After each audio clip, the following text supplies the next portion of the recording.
সুপ্রিয় শিক্ষার্থীবৃন্দ, আজকে ছোট্ট একটি টপিক নিয়ে তোমাদের সাথে কথা বলছি। Today's topic is sunk cost. Sunk cost মানে নিমজ্জিত ব্যয় অথবা ডুবে যাওয়া খরচ। তাহলে এখন দেখা যাক what is sunk cost. Sunk cost is a cost that has already been occurred and can not be recovered. মানে যে ব্যয় অতীতে করা হয়েছে এবং যা উদ্ধার করা সম্ভব নয় তাকে নিমজ্জিত ব্যয় অথবা ডুবে যাওয়া খরচ বলে। এক্সাম্পলের সাহায্যে বিষয়টাকে আমরা আরেকটু ক্লিয়ার করছি।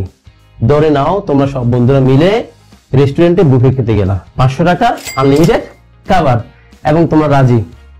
শুরুতেই 300 টাকা মূল্যের খাবার নিমিশে শেষ করে ফেলছো, কিন্তু মাথায় একটা বিষয় কাজ করছে, সেটা হচ্ছে 500 টাকা তোমাকে উদ্ধার করতেই হবে। তাই তুমি আবারও খাওয়া শুরু করছো, অথচ একটু আগেই তোমার পেট কিন্তু ভরে গিয়েছে। 300 টাকা মূল্যের খাবার তুমি যত সহজে অ্যাকসেপ্ট করতে পারছো, 200 টাকা মূল্যের খাবারটা কিন্তু তুমি ঠিক সেভাবে অ্যাকসেপ্ট করতে পারো না। এই 200 টাকা মূল্যের খাবারটা তোমার জন্য ক্ষতির কারণও হতে পারে। এই জন্য এই 200 টাকাটাই হচ্ছে সাঙ্ক কস্ট, কারণ এই খরচটা অলরেডি হয়ে গিয়েছে এবং উদ্ধার করা সম্ভব নয়, তোমার জন্য কোনো বেনিফিটও বয়ে আনতে পারবে না। নিশ্চয়ই তোমরা বিষয়টা বুঝতে পেরেছো। এতক্ষণ সাথে থাকার জন্য ধন্যবাদ। আসসালামু আলাইকুম।